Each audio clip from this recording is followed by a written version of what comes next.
Assalamualaikum warahmatullahi wabarakatuh. Perkenalkan, nama saya Restu Habibi. Saya dari Unit 2 Semester 3 Fakultas FTIK jurusan Manajemen Pendidikan Islam. Yang saya hormati Bapak Dr. Sofyan Arianto SAG MPD selaku dosen pembimbing mata kuliah Manajemen Sumber Daya Manusia. Nah, di sini saya akan membahas sedikit tentang peran sumber daya manusia dalam meningkatkan kualitas pendidikan di Indonesia. Nah, pendidikan adalah sebuah upaya ataupun proses dalam membentuk karakteristik anak, baik itu dari segi spiritual, emosional, maupun intelektual, serta membangun karakteristik anak untuk menjadi lebih baik lagi. Tujuan dari pendidikan adalah untuk mencerdaskan bangsa, membentuk pribadi yang mulia, berilmu, serta untuk menjadikan warga negara yang bertanggung jawab. Dalam hal pendidikan, Indonesia masih memiliki beberapa kekurangan yang harus diperbaiki. Antara lain, yang pertama, kurangnya SDM ataupun rendahnya SDM yang dimiliki. Yang kedua, kesenjangan akses pendidikan di kota dan di pedesaan.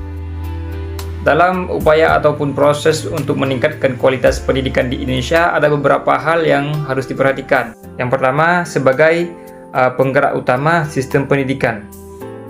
Sumber daya manusia, baik itu guru, dosen, tenaga pendidikan, mereka adalah faktor utama dalam pengembangan kualitas pendidikan di Indonesia, karena mereka adalah media yang menghubungkan antara siswa dengan ilmu, karena tanpa mereka tidak akan berjalannya sistem pendidikan di Indonesia ini secara baik seperti yang diharapkan. Yang kedua, inovator dan pengembangan kurikulum. Sumber daya manusia juga berperan dalam mengembangkan kurikulum yang baik dan relevan sesuai dengan kebutuhan dunia pendidikan, dunia kerja, dan yang lainnya. Dan mereka juga memastikan bahwa kurikulum yang diajarkan sesuai dengan perkembangan zaman, baik itu secara global maupun secara lokal. Yang ketiga, peningkatan kompetensi.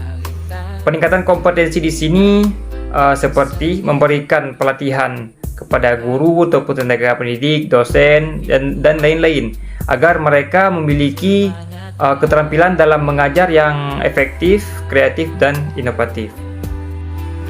Yang keempat, penerapan teknologi dalam pendidikan. Sumber daya manusia juga menjadi kunci dalam mengintegrasikan penggunaan teknologi di dunia pendidikan, seperti penggunaan platform e-learning. Penggunaan platform e-learning ini dapat memudahkan baik itu mahasiswa, dosen, serta tenaga pendidikan lainnya dalam proses pembelajaran. Yang kelima, peningkatan kualitas manajemen pendidikan. Dalam dunia pendidikan juga dibutuhkan peran sumber daya manusia dalam mengelola baik itu anggaran, infrastruktur, program pendidikan secara efektif untuk meningkatkan kualitas pembelajaran yang lebih baik lagi.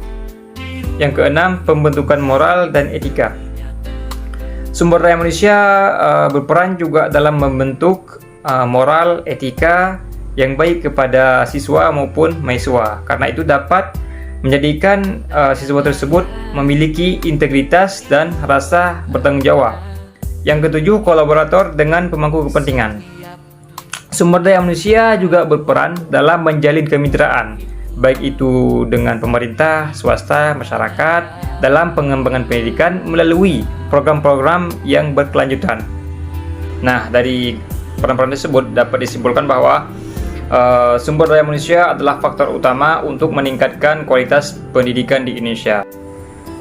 Mungkin hanya sekian yang dapat saya sampaikan di video kali ini. Jika terdapat kesalahan, saya mohon maaf. Assalamualaikum warahmatullahi wabarakatuh.